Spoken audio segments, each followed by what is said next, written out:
ಕರ್ನಾಟಕ ರಾಜ್ಯ ಕೈಗಾರಿಕಾ ಮತ್ತು ಮೂಲಸೌಕರ್ಯ ನಿಗಮ ಮಂಡಳಿಯ ಅಧ್ಯಕ್ಷರಾದ ನಂಜೇಮಠ ಅವರು ಇಂದು ಶಿವಮೊಗ್ಗ ನಗರಕ್ಕೆ ಭೇಟಿ ನೀಡಿ ಮಾತನಾಡಿದರು.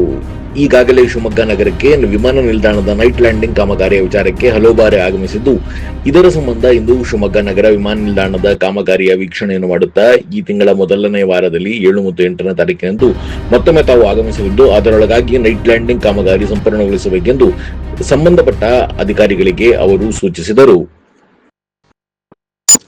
ಜೂನ್ ತಿಂಗಳ ಮೊದಲ ವಾರದಲ್ಲಿ ನೈಟ್ ಲ್ಯಾಂಡಿಂಗ್ ಕಾಮಗಾರಿ ಪೂರ್ಣಗೊಳ್ಳಲಿದೆ ಎಂಬ ಭರವಸೆಯನ್ನು ಅಧಿಕಾರಿಗಳು ನೀಡಿದರು.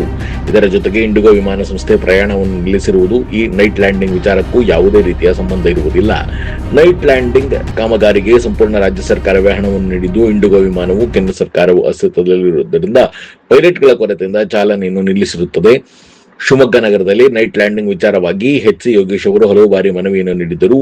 ಇದರ ಸಂಬಂಧ ನೈಟ್ ಲ್ಯಾಂಡಿಂಗ್ ಚಾಲನೆಗೆ ಇಂಡಿಗೋ ವಿಮಾನ ಸಂಸ್ಥೆ ಹಾಗೂ ಇನ್ನುಳಿದ ಅನೇಕ ವಿಮಾನ ಸಂಸ್ಥೆಗಳೊಂದಿಗೆ ಚರ್ಚಿಸಿ ಶಿವಮೊಗ್ಗ ನಗರಕ್ಕೆ ವಿಮಾನದ ಸೂಕ್ತ ವ್ಯವಸ್ಥೆಯನ್ನು ಕಲ್ಪಿಸಿಕೊಡುವುದಾಗಿ ನಂಜೇಮಠ ಅವರು ತಿಳಿಸಿದರು.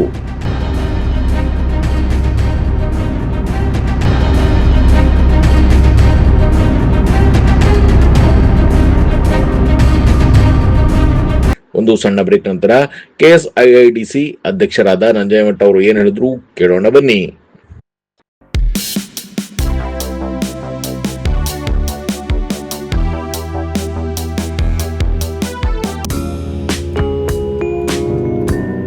Sri Adi Chunchanagiri Independent PU College, known as Sai PUC, is a science PU college with a missionary zeal.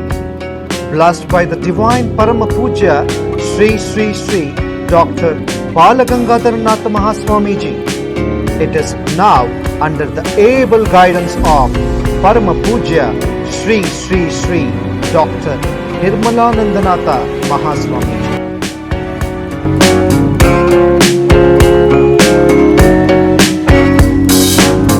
Grandchild of Puja Sri Sri Prasannanatha Swamiji, a new block of hi-fi building comprising of ultra-modern classrooms with AC facilities and fully equipped laboratories has come up. Sai PUC have a vast library hall with good collection of books and internet connection. This can also be converted into a seminar hall for PowerPoint presentations. Our well-equipped computer lab is our specialty. Students can have an extra access to the systems. They are also encouraged to use the tabs as an advanced learning tool.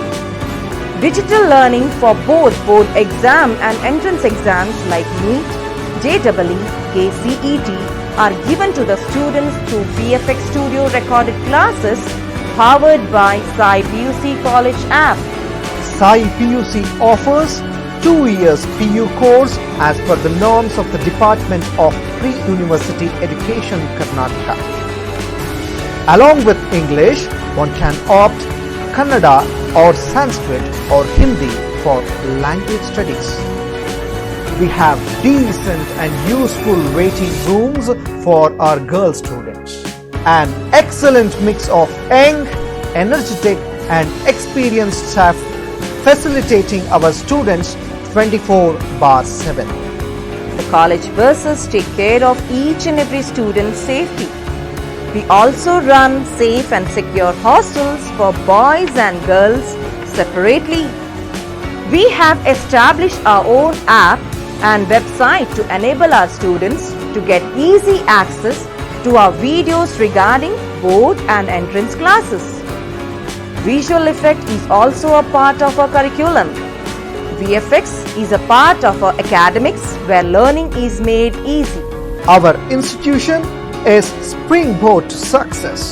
Have a great learning opportunity, have a great success and have a fantastic future. Radio iodine therapy ನಿಖರವಾಗಿ ಪರಿಗಣನೆ, ನೇರ ಚಿಕಿತ್ಸೆ, hyper ಥೈರಾಯ್ಡಿಸಂ ಮತ್ತು thyroid ಕ್ಯಾನ್ಸರ್ಗೆ ಸೂಕ್ತ ಚಿಕಿತ್ಸೆ ಹಾಗೂ ಆರೈಕೆ ನಮ್ಮ ನಂಜಪ್ಪ ಲೈಫ್ ಕೇರ್ ನಲ್ಲಿ ಲಭ್ಯ. ಸಂಪರ್ಕಿಸಿ ನಂಜಪ್ಪ ಲೈಫ್ ಕೇರ್, ಗಾಡಿಕೊಪ್ಪ, ಸಾಗರ ರಸ್ತೆ, ಶಿವಮೊಗ್ಗ. ಮೊಬೈಲ್ ಸಂಖ್ಯೆ 9686629090. ಸರ್ಫಾ ಕೋಟ್ಸ್. ನನ್ನ ಕನಸಿನ ಬಣ್ಣ ಸರ್ಫಾ ಕೋಟ್ಸ್. ಚೆಲುವಿನ ಬಣ್ಣ ಸರ್ಫಾ ಕೋಟ್ಸ್ ರವರ ಸುದೀರ್ಘ ಬಾಳಿಕೆಯ ಸುಂದರವೂ ಆದ ಜಲಾಧಾರಿತ ಪರಿಸರ ಸ್ನೇಹಿ ಪೇಂಟ್ಗಳನ್ನೇ ಬಳಸಿ. Sarfa luxury emulsion paint, odourless, low VOC, good for health, good for earth. Sarfa. DVOR ಪ್ರಗತಿಯನ್ನು ಪರಿಶೀಲನೆ ಮಾಡೋದಕ್ಕೆ ಇವತ್ತು ಬಂದಿದ್ದೆ. ಈ ಹಿಂದೆ ನಾನು 2 ಬಾರಿ ಏರ್ಪೋರ್ಟಿಗೆ ಬಂದು ಹೋಗಿದ್ದೇನೆ. DVOR ಸಂಬಂಧಪಟ್ಟ ಗುತ್ತಿಗೆದಾರರೊಂದಿಗೆ ನಮ್ಮ ಅಧಿಕಾರಿಗಳೊಂದಿಗೆ ಚರ್ಚಿಸಲಾಗಿ ಜೂನ್ ಮೊದಲನೇ ವಾರ ಅಥವಾ 2ನೇ ವಾರದಲ್ಲಿ ಪೂರ್ತಿ ಕಾಮಗಾರಿ ಮುಗಿಸ್ಬಿಟ್ಟು ಮುಂದಿನ ಕಾಮಗಾರಿಗೆ, ಮುಂದಿನ ಕೆಲಸ ಕಾರ್ಯಗಳಿಗೆ ಅನುವು ಮಾಡಿಕೊಡ್ತಿದ್ದೇನೆ ಅಂತಕ್ಕಂಥ ಮಾತನ್ನು ಹೇಳಿದ್ದಾರೆ. ನಾನು ಅವ್ರಿಗೆ ಹೇಳಿದ್ದೇನೆ, ಜೂನ್ ಮೊದಲನೇ ವಾರದಲ್ಲಿ ಮತ್ತೆ ನಾನು ಬರ್ತೇನೆ, ಕಾರ್ಯ ಪೂರ್ತಿ 99% ಆದರೂ ಇರಬೇಕಂಥದ್ದನ್ನು ಅವರಿಗೆ ತಿಳಿಸಿದ್ದೇನೆ. ಅವರು ಒಪ್ಪಿದ್ದಾರೆ. ಸಾರ್ವಜನಿಕರು ಗಮನಿಸಬೇಕು, ಇದು ಯಾವುದೇ ಸ್ಥಿತಿಯಲ್ಲಿ ಜೂನ್ 2ನೇ ವಾರದಲ್ಲಿ ನೈಟ್ ಲ್ಯಾಂಡಿಂಗ್ ಪೂರ್ತಿ ಆಗ್ತದೆ. ಇದರ ಮಧ್ಯೆ ನಾವು ಇಂಡಿಗೋದವರು 1ನೇ ತಾರೀಕಿನಿಂದ ವಿಮಾನಯಾನವನ್ನು ಬೆಂಗಳೂರಿಗೆ ಸ್ಥಗಿತಗೊಳಿಸಿದ್ದಾರೆ. ಬೇರೆಯವರನ್ನು ನಾವು ಈ ವಿಷಯದಲ್ಲಿ ಮಾತಾಡ್ತಾ ಇದ್ದೇವೆ, ಕಾಂಟ್ಯಾಕ್ಟ್ ಮಾಡ್ತಾ ಇದ್ದಾರೆ. ನಮ್ಮ MD ಅವರು, ನಮ್ಮ ED ಅವರು ಎಲ್ಲ ಪ್ರಯತ್ನದಲ್ಲಿದ್ದಾರೆ. ಆದಷ್ಟು ಸಾರ್ವಜನಿಕರಿಗೆ ಬೆಂಗಳೂರು ಯಾನವನ್ನು ಎಷ್ಟು ಸಾಧ್ಯವೋ ಅಷ್ಟು ಬೇಗ ಮಾಡಿಕೊಡುವಂಥ ವ್ಯವಸ್ಥೆ ಮಾಡ್ತೀವಿ.